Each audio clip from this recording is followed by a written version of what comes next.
Got money on my mind, I swear I'm gonna win, even if it kills me. I got money on my mind, the only way I'm gonna rest is if these motherfuckers kill me. I got money on my mind. Okay guys, welcome back to the channel. So as you can see, we're going to be doing another video, as many of you guys have already seen. We've did the things to know before you even think of buying an M54 engine, and now I'm going to be doing it on the M52 engine. The reason that is as well is because a lot of people get rid of these E60s based on the fact that nobody knows how to maintain them, how to look after them properly, and just go and buy them, and they end up finding out how expensive these cars actually are to actually run and look after once they've actually purchased it and didn't realize in the beginning.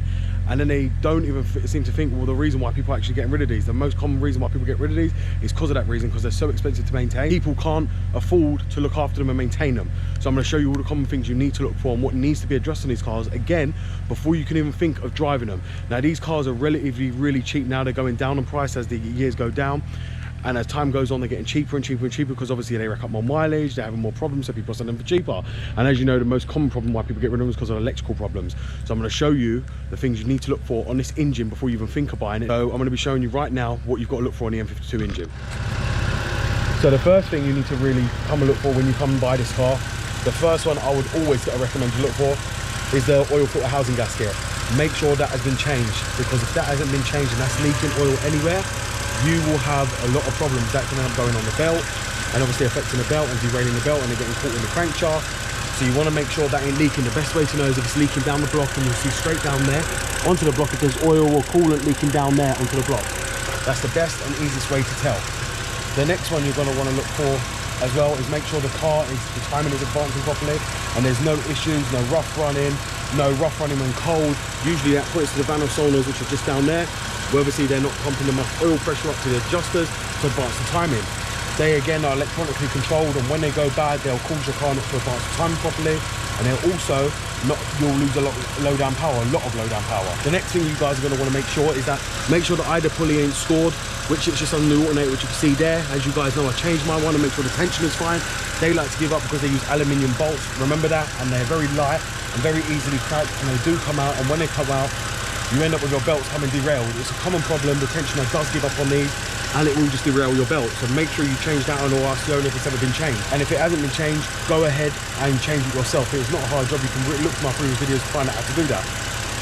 The next one, if you've got the 3-stage manifold, you want to make sure all the discs are good. Now, you'll know if they're good just by when you're accelerating, if it's bringing in the torque curve. Now, as you know, these 530i M Sport, this is what gives them the power difference over most cars, is the discs itself. You want to make sure both of these discs are good, and you'll know that just by when you drive it, if the torque's coming in. If they are not good, you'll know, because that will suffer low down power as well. The best thing I can advise you guys is to take a scanner with you, take this to D, and it will let you know everything, because everything on it is electronic controlled. It will throw a full code for everything. It makes it a very easy engine to diagnose. The next one you guys are going to want to know is the PCV. Now, when that clogs, that stops pulling the oil from the crankcase, in turn pulling it from the manifold and return it back to the sump. When that blows, that will cause oil to enter back the crankcase and obviously get into the cylinders. You want to make sure that ain't clogged and your oil return line is not clogged either. None of the hose are broken, because usually this one right down here likes to break, and when it breaks, you end up with oil going everywhere and you have vacuum leaks galore. And obviously it's a very, very crucial part that you need to change when you drive these cars. You cannot just go and drive these cars. It's a common failure on them. You must change them. The next one will be the valve cover. Now, as you guys know, I changed the valve cover on mine. This is a common problem to leak all down the side of the block. You want to make sure that is perfectly as well. If you're going to do the PCV, I would advise buying the PCV and the valve cover and doing it all at one time, because you're going to break the hose that comes up on the PCV anyway. So you want to make sure this valve cover ain't leaking. Usually people don't change them. They need to be changed after 100k. The plastic ones are more likely to crack and to leak more than the magnesium block ones. These ones you don't need to replace, like the plastic valve cover. The magnesium valve cover you can actually just reuse constantly, which is the only good thing about them. But then saying that, the plastic valve cover is actually better. The next one, the Valvetronic Motor, you want to make sure the eccentric shaft, because they like to get worn up and the teeth like to go on them, and then it will cause rough running as well. Timing not advancing properly, because obviously, as you know, it uses the variable lift and the Valvetronic system. That motor is responsible for turning the Valvetronic into the position when the solenoids want it and the computer wants them. So you've got to remember, make sure that's not running. Usually most codes as well can be down to bearing ledges, it wears in, and then you need to change that. If you're not savvy with this engine, like I say, and you're not skilled in that, I wouldn't advise touching it, because these engines do require quite a lot and things like that. When the valve cover is off, you need to check all that. Make sure none of the bolts are stripped as well from overheating. As you guys will know, this bolt right down, I'm trying to find it down here, probably don't know if you can see it. That one right underneath there usually likes to come out, that's the head bolt, and the ones underneath the valve cover, when you take the valve cover off, you should be able to see if the bolts are completely worn out, and that's usually because of water pump failure, which is another problem with these. You guys, I know it don't really happen here much in the UK, but in the US it is normal to water pumps to fail, and that's because of the heat. They do fail here as well, but I think if I'm correct, in 06 they revised that water pump because it was a common failure here, and they put a new one in on the 06s.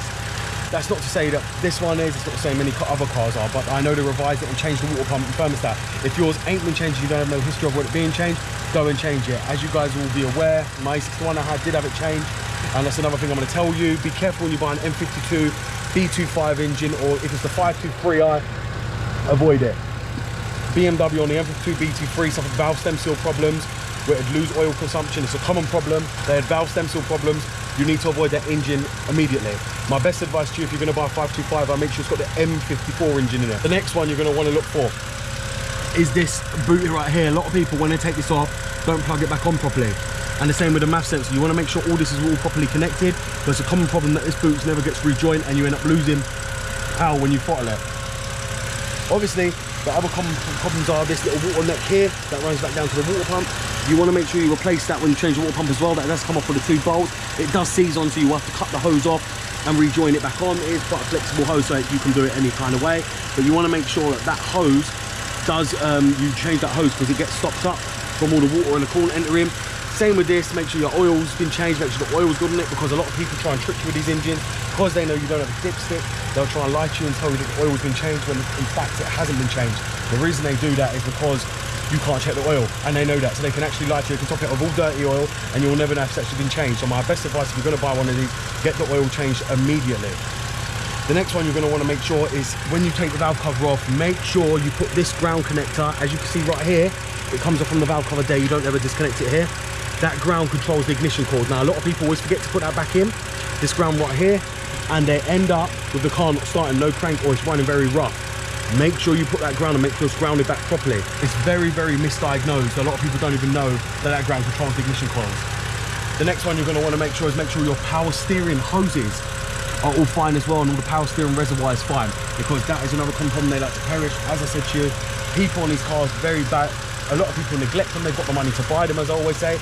These are the kind of people that have got the money to just go and buy them, pay no matter what, and then get rid of them when the car's completely finished with. That's how people use them.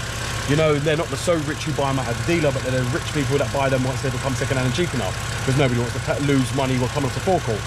That's what a lot of people do, and because people want a BM and they just think it's going to run still, because it's still young, they buy it because of low mileage. What they don't realise is lower mileage is actually worse, because lower mileage means less parts have been replaced. So you've got to factor that in.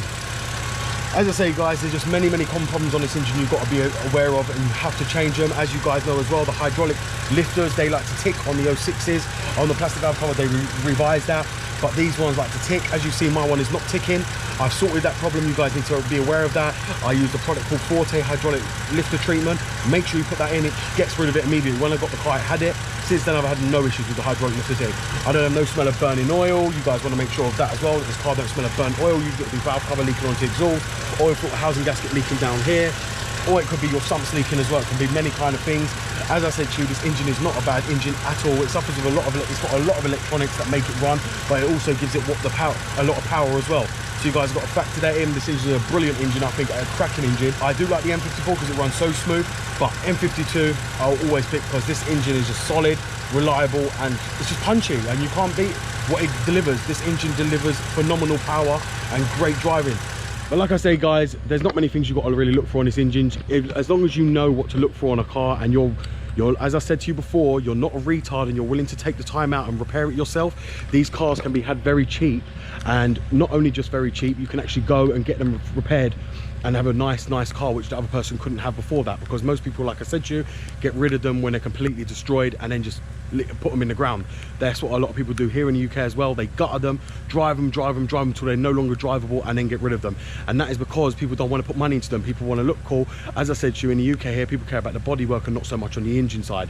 A lot of people do that because they can't be bothered with the engine on these cars, because to them it's just about the looks and what the car looks like.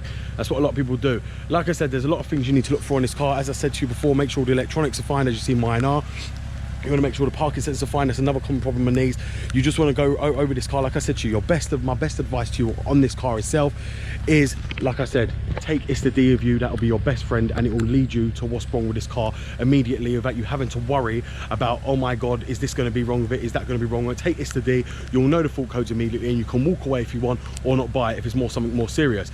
But don't get worried if it's advanced timing or something wrong with the timing. Make sure you calculate a test plan and look up the fault code, because it could be related to valve solenoids. That all controls the timing. So don't think, oh, it's jump position or time position B. You'll see on there position B over advanced or anything like that. Usually that's all to do with the valve solenoids not catching up with the timing when the computer wants. So like I'm saying to you, be aware of that, and don't just think, oh my god, there's something majorly wrong with the car. Take your time to check it when you go and check it, and just make sure you can learn all them codes and what they actually mean before just walking away, because you could have let a good car go away, which could have been a cheap fix. But as always guys, thank you very much for watching this BMW Dr. Teen here. I hope you've liked this video. If you have, please give it a thumbs up. Thank you very much, and goodbye.